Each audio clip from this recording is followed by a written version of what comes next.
Hi, I'm Robbie Susan Chandler from RobbieSusanCardsandCrafts.com. I live in Quincy, Florida, right outside Tallahassee, Florida. And welcome to my YouTube channel. Please visit my website at www.RobbieSusanCardsandCrafts.com. I'm here today to share a project with you, so let's get crafting.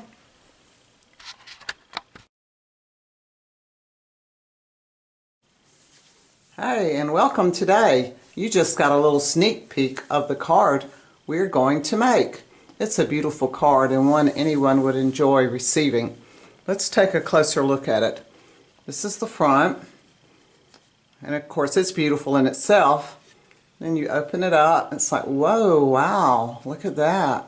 But wait, there's more.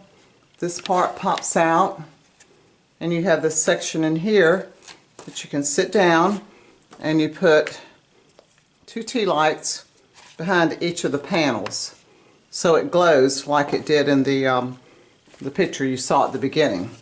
And on the back I have a white piece for you to sign your name and write whatever sentiment you want. So let's get started on this. First, let's look at what we're going to use. The stamp set is Peace to You. The dies are the Framed Florets, and I used this one, and the label on it is from Labels Aglow, and this is the label I used. Now the pieces of cardstock we need are one, and this is all Starry Sky. This is 8.5 by 5.5. Score it down the middle at 4 1/4. We have another one of those, and I've already cut my dissections out, but this one's also 8.5 by 5.5. Score it at 1/4 on the end, 4 1/4 in the middle, and 8 1/4 on the other end. So you've got these two little 1/4 inch fold up sections on each end that you'll need to glue down when we get to that point. You'll also need a 5 1/4 by 4 Starry Sky piece, 2 vellum cardstock pieces. Now don't use vellum paper, use vellum cardstock, which Stampin' Up! Sells. 3 7/8 inches by 5 inches. And then for the back you need your white, basic white piece, 4 inches by 5 1/4 inches. Okay, let's see how we put this together. First I'm going to start with the front. And on the front I took the 4 by 5 1/4 piece of Starry Sky, and I take, this is another item I used, is the 1/4 full tile embossing folder, and this is one that's not real thick, so it's not one of our 3D ones, so you'll need 2 clear plates to run this one through your Big Shot. And what I like to do lots of times is put Versamark on my embossing folder, and we're going to pat it all over the embossing folder, and this is going to make our embossing powder stick to our cardstock. And I use the back side of this embossing folder because you get a finer look. If you use the front, you get more solid look, but I like the look I got from the back. So lay this piece in, and it doesn't matter which direction, you can decide what you like better. Fold it down, run it through your Big Shot, and then you're going to sprinkle silver embossing powder on the piece after it's gone through the Big Shot. Now make sure you do it after it's gone through the Big Shot. So sprinkle your embossing powder on there, and then heat it up, and this is the look you'll get. Isn't that beautiful? And each one will look different because I'll show you an example. This is one I did. Here's another one I did. And I don't worry about this middle piece because we're going to be covering it up. And then here's the one we're going to use. So I adhered it to the front of my card base. And this is the 8.5 by 5.5 inch piece. So adhere that to the front, and then I cut out one of the frames. It's also out of Starry Sky, and I adhered it to the front.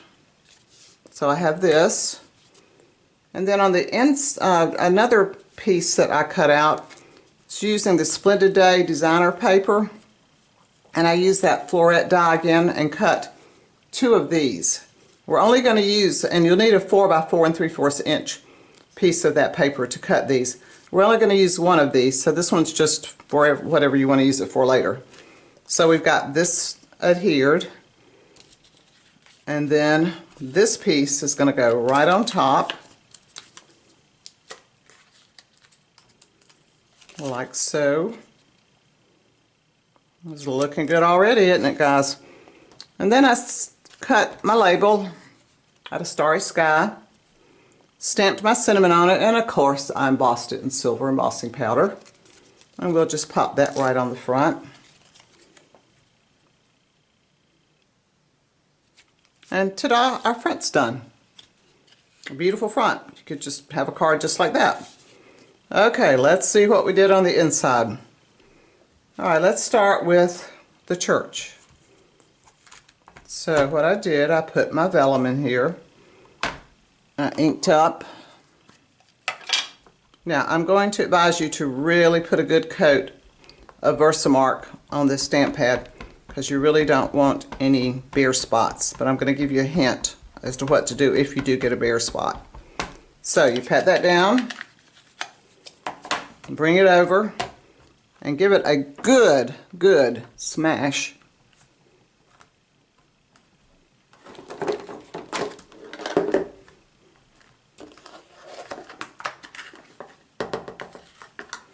Alrighty, now let's see what we've got.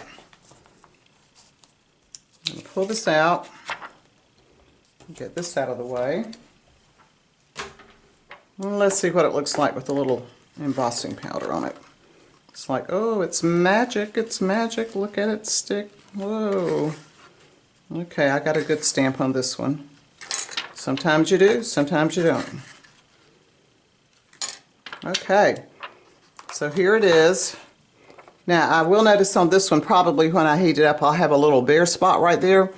What I've discovered is you can take these Versamark pens, which we don't sell them anymore, but you can find them on Amazon and probably Hobby Lobby and Michael's, and you just color that little spot with the Versamark pen and put your silver on it, and it'll fill in that hole for you. Alright, so the magic of videoing. Here it is, heated up. Isn't that beautiful? So now we're going to take this piece and adhere it behind. And I just used a few glue dots around, and on this edge you probably just want to put glue dots on the back right at this opening, because you don't want your ink your glue seeping through. And then I've used the Tombow glue, this glue, on the 4 corners to glue that down. So here's the church. Then I did the same thing with the nativity scene, and it turned out looking like that. That one stamped really nice, and I adhered it behind the other opening. So now you've got this piece. Now there's one more step to this. The 2 pieces that we cut a while ago, these, you want to adhere those down. And you cannot put these down until you've put the vellum behind there, because there's nothing to glue it to. You've got this big opening. And I did kind of notice that it seems to fit better one way as opposed to another. That looks like a better fit to me. Of course, make sure you have all your little things poked out there. So after I've glued that down, I now have this.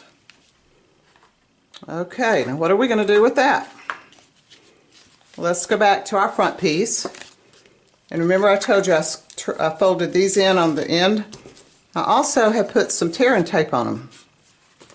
There's my tearing tape. So let's pull that off, and let's see if we make a mess or if we do a good job. Now, you will notice it does hang over the edge just a little bit. So what I did, I just took my finger and rolled this back. So really don't want that sticky overhanging. So roll that back on each end. Get that out of the way. Don't let it roll forward on you, or you'll get it on the front part. Roll it back. Alright, so now we've got this piece. I'm going to open up the inside, and just going to work with half of it. So I'm going to stick down one side. I can see a place for my glue. There we go. Didn't like that glue coming over the edge. So stick that down.